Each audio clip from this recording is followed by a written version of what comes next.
ایک بچہ 10 روپے لے کر پلاؤ والے کے پاس آیا۔ ریڑھی پر ٹھہرے ہوئے لڑکے نے چاول دینے سے انکار کر دیا۔ میں کہنے ہی والا تھا کہ بچے کو چاول دے دو، باقی پیسے میں دے دوں گا کہ اتنے میں پلاؤ والا خود آ گیا اور بچے سے 10 روپے لے کر اسے بہت پیار سے شاپر میں ڈال کر دیے۔ میں نے پوچھا مہنگائی کے اس دور میں 10 روپے کے چاول؟ کہنے لگا بچوں کے لیے کیسی مہنگائی، بچے تو بچے ہی ہوتے ہیں، میرے پاس بچے 5 روپے لے کر بھی آتے ہیں اور میں ان بچوں کو بھی انکار نہیں کرتا، جبکہ 5 روپے تو صرف شاپر اور سلاد کے بھی نہیں۔ لیکن ہر جگہ منافع نہیں دیکھا جاتا۔ میں چھوٹی چھوٹی چکن کی بوٹیاں بھی دیگ میں ڈالتا ہوں اور وہ ان بچوں کے لیے ہی ہوتی ہیں جو 5 یا 10 روپے لے کر آتے ہیں۔ وہ چاول کے ساتھ یہ چھوٹی سی بوٹی دیکھ کر جب مسکراتے ہیں تو مجھے لگتا ہے میری نمازیں اب قبول ہوئی ہیں۔ آج کے دور میں امیروں کے بچے 5-10 روپے لے کر نہیں آتے، یہ غریب کے بچے ہوتے ہیں۔ یہ میرے سوال کا جواب کم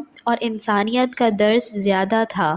یہ محبت کا خالص جذبہ، یہ بچوں سے محبت، یہ غریبوں کا احساس مجھے سمجھ آ گئی کہ اس چاول والے کے چہرے پر مسکراہٹ کیوں بسیرا کرتی ہے، اسے دیکھ کر روحانیت کا احساس کیوں ہوتا ہے۔ ہر جگہ منافع نہیں دیکھا جاتا، کیونکہ ہر انویسٹمنٹ دنیاوی فائدے کے لیے کرتے رہیں گے تو آخرت میں ہمارے پلے کیا ہوگا۔ یہاں کچھ ایسی انویسٹمنٹ ضرور کیجئے جس کا منافع وہاں ملے جہاں کوئی کسی کا نہیں۔ ویڈیو اچھی لگی ہو تو اس کو لائک کریں، شیئر کریں اور میرے چینل کو سبسکرائب کریں اور ساتھ ہی بیل آئیکن کو بھی پریس کر دیجئے تاکہ میری نئے آنے والی ویڈیو آپ کو مل سکے۔